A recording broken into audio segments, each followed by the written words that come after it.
Here's a longer one, but I think it's important, as I said, that we get used to reading longer ones. I have highlighted in purple you can't highlight on a PowerPoint, so what I've had to resort to is the purple font, which I've bolded, to help you see the things that we need to be mindful of as we start to code this. The initial encounter will be important. That will be our 7th character for any S or T codes. And not just S or T, but primarily S or T. The cervical fracture, it is complete, meaning the spinal cord was completely severed at these 2 levels. I should have highlighted these 2 as well. Let's do that. C2-3, complete. It is a spinal cord injury. The patient is a quad. He's diagnosed with ventilator-associated pneumonia. Staphylococcus aureus is our cause, and it's methicillin susceptible. In this case, that spinal cord injury will be sequenced first, as it is the reason why the patient was admitted to the hospital. Either one of these 2 codes, the S14 codes, could be sequenced first. And as I mentioned earlier, the 7th character A is for the initial encounter. So here are the 2 spinal cord injuries, C2 and C3. Here's the quadriplegia, complete, C1 through 4 level, and the ventilator-associated pneumonia. When you go to the J95.81 code, you're going to see an instructional note, use additional code to identify the organism. So you're going to go to infection staphylococcal as a cause of disease classified elsewhere, aureus, methicillin susceptible, given as B95.61. I encourage you in things like this to cover up the answers and go here and look them up and see if you get them right when you're reviewing this particular slide, and any exercises really. It's wonderful for you to see my pathway and how I got there, but unless you've tried to do it yourself, it's probably not going to be very helpful. Here's an excerpt from a discharge summary. The 60-year-old male was admitted to the hospital with chest rails, dyspnea, cyanosis, and hypotension. He has severe GERD, gastroesophageal reflux, causing him to aspirate food. He was treated for his aspiration pneumonia with respiratory therapy and antibiotics. So my note to you is chest rails, dyspnea, cyanosis, and hypotension are all symptoms of aspiration pneumonia and are not assigned codes. The GERD that contributed to the condition should be coded. When I say GERD, I'm saying G-E-R-D. Let's put this in here. That is a very common diagnosis that you see in the hospital. So this would be our pathway. There's a code, also note under this code that does not apply to us, and the GERD is here. When I give you information like this on a slide, that is something I can put on a test. I just want to be clear. Everyone knows that everything I show you in a PowerPoint is fair game for an exam, because I've given you study materials by creating these podcasts for you, so be sure you pay attention to them. Here's another exercise not in the coding handbook, because I noted the word pneumothorax and I wanted to talk about it a little bit. It's a pretty straightforward code when you get here, and this particular post-procedural code doesn't require that you identify the procedure. You may remember other codes where you had intraoperative cardiovascular surgery or some other kind of surgery. So this particular pneumothorax does not relate to any specific surgery. And I have here just a list of pneumothorax facts for you to understand what it is. In the medical world, it's just a collapsed lung, but what you need to know is that it can collapse on its own, which is spontaneous. It can collapse as a consequence of an injury, especially a chest injury, a car accident where someone is thrown through the windshield, or the steering wheel comes back on them and crushes their chest.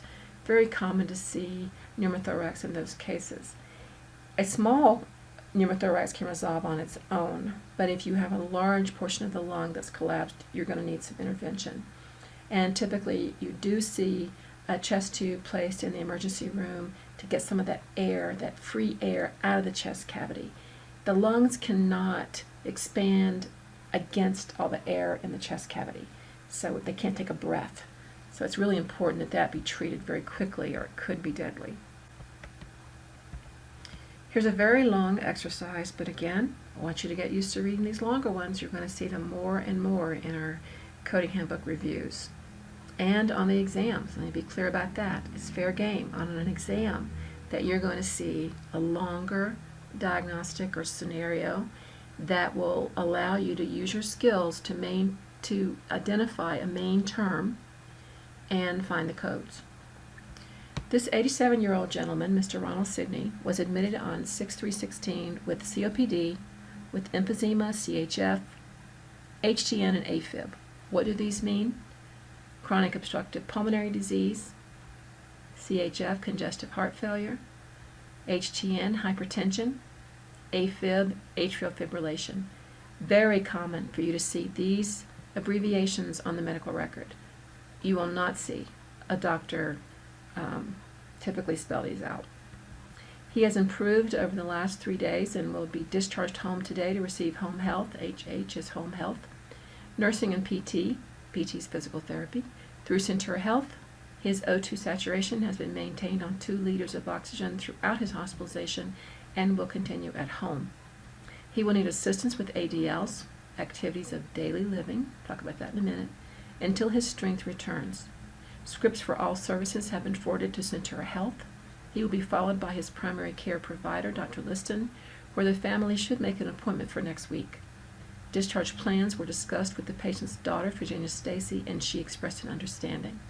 This is a very common, I wrote it, but it's very common to what you would see in a medical record when the physician is dictating a quick discharge summary prior to the patient going home. ADLs, activities of daily living, are dressing, feeding, toileting, things that we do every day that we're alive. We eat, we dress ourselves, we go to the bathroom, we can manage our clothing in the bathroom. Those are ADLs. I have here all of the pathways for you. I have in purple highlighted the main terms.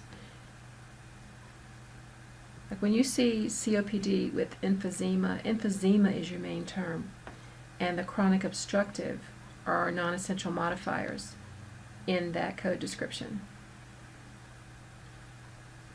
Here's your heart failure.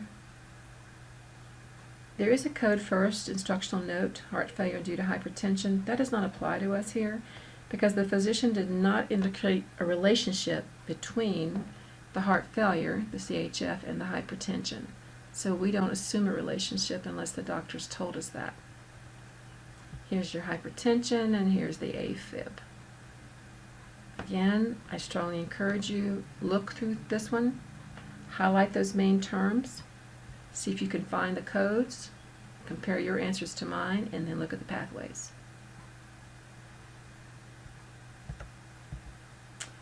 A coder reviewed the record of Mr. Simmons and noted the following. The patient was admitted with respiratory failure with hypoxia and a suspected MI. Further study confirmed he had sustained an MI involving the left anterior descending coronary artery. Based upon a thorough review of the documentation, the coder felt the 2 conditions were equally responsible for admission to the hospital. What are the codes and what guideline helps the coder know what to do? Here's the codes, here's the pathways, and here's the coding guideline. This is section 2. Most of the time we're looking in section 1, but section 2 is selection of principle, and section 2C is when 2 or more diagnoses equally meet the definition for principle. And what the guideline tells us is the circumstances of the admission will help the coder determine the principle. If she finds that they're equally responsible, it would not be incorrect for her to choose either one of these codes as a principle. But I would want to be very clear that you've thoroughly reviewed the chart and you can say with conviction that either one could be equally possible as the principal diagnosis. Let's look at another pretty long one. The 32-year-old young woman was admitted for surgery to debride an infected left lower leg open wound originally sustained a month ago while hiking in Rocky Mountain National Park. This is a subsequent encounter. Treatments to date have not been successful to eradicate the gram-negative bacilli, An hour prior to surgery, she became hypoxic and eventually went into full respiratory failure. She was ventilator dependent for 6 days. She expired at that time. The cause of death has not been determined. I have highlighted in purple those words that will help you look at your main terms. It is a subsequent encounter, which is a 7th character D, as in David. We aren't told exactly what organism it is, but gram-negative bacilli does allow us to find a code. And then the respiratory failure, the cause of death, is coded. No, I'm sorry, that wasn't the cause of death.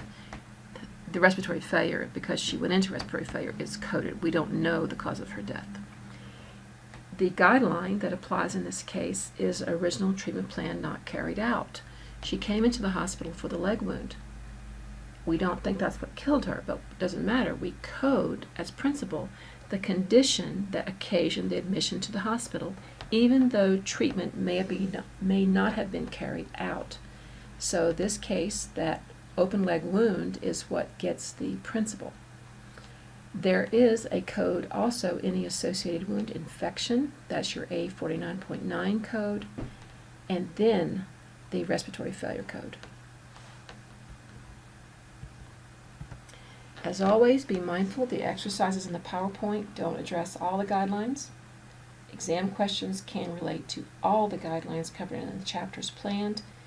Be sure you read all the guidelines each week so that you can really begin to bring to your memory a guideline. When you read a case or a scenario and you think, oh, I know there's a guideline about that, then you can go back and search for that guideline. But unless you've read them enough to remember there's a guideline, you're not going to have any luck with that.